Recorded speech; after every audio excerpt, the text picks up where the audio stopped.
Are the Gospels historically accurate, or are they made-up writings by anonymous authors hundreds of years after the events in question? I put this question to Scottish evolutionary biologist Jonathan McLatchie, who's also the director of TalkAboutDoubts.com, a Christian apologetics ministry. As the director of that ministry, he's put a lot of thought into the history surrounding the New Testament. So what can first-century historians like Josephus teach us about the New Testament and about the events contained therein? Do they corroborate or contradict the history that's recorded in Matthew, Mark, Luke, John, and Acts? So I figure he's probably spent a lot of time thinking about this question. Here's Jonathan McLatchie. Chaos theory. Reality. Are the Gospels reliable? Absolutely. The Gospels are tremendously reliable. There are numerous points at which the Gospels and Acts can be historically corroborated and confirmed on matters of specific detail, which cumulatively confirm that the authors of these sources are individuals who are extremely well-informed, very receptive to the facts, and in the habit of being truthful. For example, in Mark chapter 6, we read about the imprisonment and death of John the Baptist. Now, Josephus, who is a first-century Jewish historian, also tells us about this same adulterous affair that Herod had with Herodias. And he tells us that in order to marry Herodias, Herod divorced himself from his previous wife, and this resulted in a war between Herod Antipas and his former father-in-law, a war which Herod lost. His armies got destroyed, Josephus tells us. In fact, he lost as a result of the treachery of some fugitives who, though they were of the territory of Philip, joined with Aretas' army. So you can imagine that Aretas was pretty ticked off, Aretas, the fourth king of the Nabateans, because Herod had divorced Aretas' daughter. And Philip's pretty ticked off because Herod has committed adultery with Philip's wife. And so they join forces against Herod, and Herod loses. And scholars generally date that defeat of Herod's army to around the year 36, because it's shortly before the death of Tiberius, which was 37. And so John the Baptist's imprisonment and execution would be a few years in the rearview mirror by that point, which makes what Josephus goes on to say next quite striking. He says that the Jews speculated that Herod's defeat at the hands of his former father-in-law was actually God's hand in judgment for the way he handled the situation years earlier with John the Baptist, which makes a lot of sense, unlike what we read in Mark. According to him, the reason why Herod has John imprisoned is because of John's persistent complaints against Herod's adulterous affair with Herodias, which we know from Josephus was the affair that caused that very war that Herod lost in the first place. Right? So the accounts fit together in a way that makes sense on the historical reportage feed. So that's one example of numerous points that could be historically confirmed and corroborated in the Gospels. To take another example, so that was one example of one class of evidence, namely external points of confirmation. To take another example, in Luke 13, Jesus is approached by some Pharisees who say, "Get away from here, for Herod wants to kill you." Now, it's a very curious taunt of the Pharisees. It's quite plausibly a taunt here on the part of the Pharisees. Get away from here if Herod wants to kill you. Jesus has already left Galilee at this point in his ministry. We knew that from a few verses earlier. I think it's verse 22. And Luke, when he mentions Herod Antipas, he repeatedly emphasizes that Herod Antipas is tetrarch of Galilee.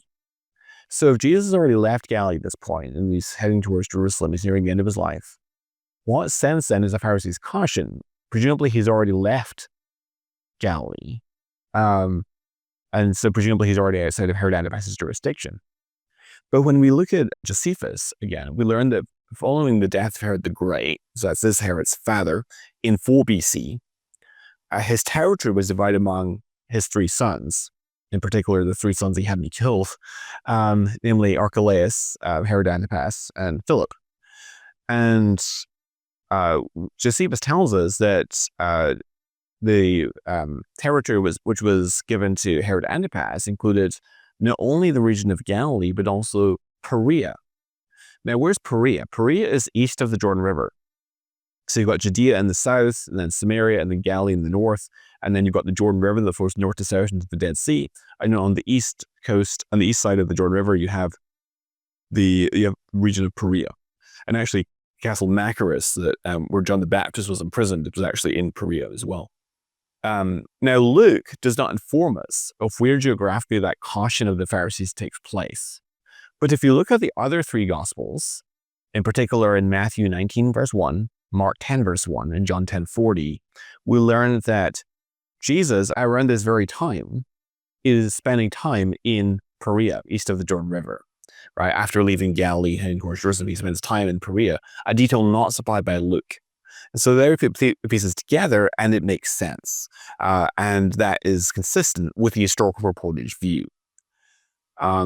Or to take another example, in Matthew chapter 2, we read about Herod the Great's order for the deaths of the infants who were 2 years old or younger, according to the time ascertained from the Magi. And this is actually quite consistent with Herod the Great's character that we learn of in Josephus. For example, Herod the Great was notoriously paranoid about threats to his throne, right? He falsely accused two of his sons of plotting against him. He had them strangled. His young brother-in-law was becoming too popular for Herod's liking, so he arranged for him to have a droning accident. And in feigned mourning for his death.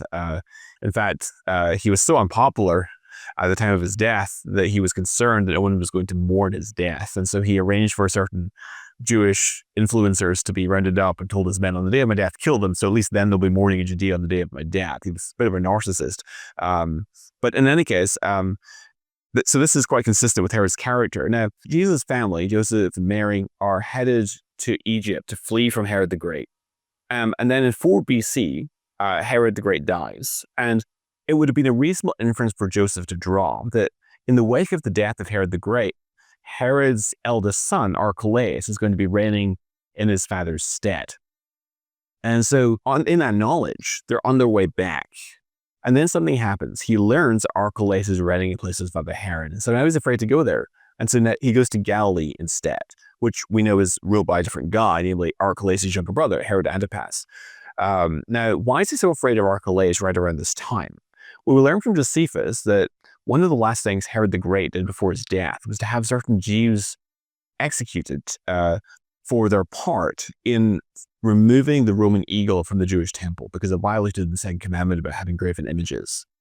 And Herod the Great, who was responsible, had them burned to death.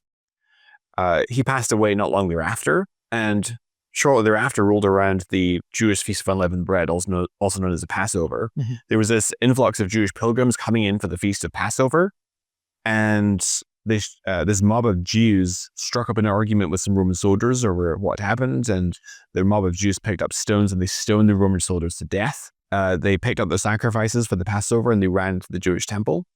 Archelaus sent his entire army upon the Jewish temple. He surrounded the temple with a horseman. He sent with instructions, do not let anyone leave or enter the temple. He sends the infantry into the temple with instructions, kill everyone you find. This is Passover, right, where the temple is especially crowded. According to Josephus, they massacred 3,000 Jews in the temple at Passover. And then he announced to those who are out with the temple in Judea, in the surrounding region, Passover this year is cancelled. Return to your homes. And so you can imagine Joseph coming back from Egypt into Judea, and who does he meet on the road? Right around this time, in the wake of Herod the Great's death, this massive fleeing pilgrims coming out of Judea. He hears what just happened, and he thinks perhaps it's best not to go into Judea right now. So there's another example where Josephus helps to supply historical background that helps to explain or illuminate or clarify what's going on in the gospel narrative. And there are just scores and scores and scores of these that confirm various aspects of specific detail in the Gospels, and also those that confirm specific details throughout the book of Acts as well. Here's just one example from Acts. So in Acts 27, you have Paul's shipwreck when he's on his way to Rome. And we read about the northeasterly winds that blows them off course. They're trying to sail along creek close to the shore, but then this tempestuous wind called northeaster comes down from the land that blows them off course. And actually, meteorological evidence confirms that there is typically a sudden change from a mild southerly wind to a violent northeasterly wind that occurs in the late fall in the Eastern Mediterranean. And we know from verse 9 of Acts 27 that this was around the Day of Atonement, which would be in the late fall, which is consistent with the meteorological evidence. And they get blown off to this, of course, to the island of Cauda. Luke gets the implied location of the Isle of Cauda correct. And this is not the sort of information that you could have inferred without having been blown there. The ancients found it really difficult to geographically locate islands that far off coast. Right? They don't have Google Maps these days, right? In fact, other ancient writers whose writings were contemporary with Luke, such as the geographer Ptolemy or the Encyclopedist Pliny the Elder, had the estimates in Luke's day both contradict Luke's implied location of the Isle of Cauda, but Luke alone gets it correct. Right? So this evinces that Luke, as he claims to be, was in fact a traveling companion of the Apostle Paul. And there's numerous examples throughout Acts of specific details that we can confirm like that. And let's dig into that. So him being a traveling companion of Paul, what does that imply about the truth of the book of Acts and whether the things written in there are fanciful, if they were invented years later? How does that help the picture? Yeah, so Luke being a traveling companion of Paul is something we can establish from various lines of internal and external evidence. And that puts Luke in proximity not only to Paul, but also the Jerusalem apostles, right? Because Luke is present with Paul in Acts 21. When Paul meets with the Jerusalem leaders, and Acts tells us that it mentions James specifically, James the brother of Jesus, and he says all the elders are present. Now, who are the elders of the Jerusalem church? We know from Galatians 2 that included Cephas, that is Simon Peter, John the son of Zebedee, and James the brother of Jesus, two of Jesus' most intimate disciples, and Jesus' own brother.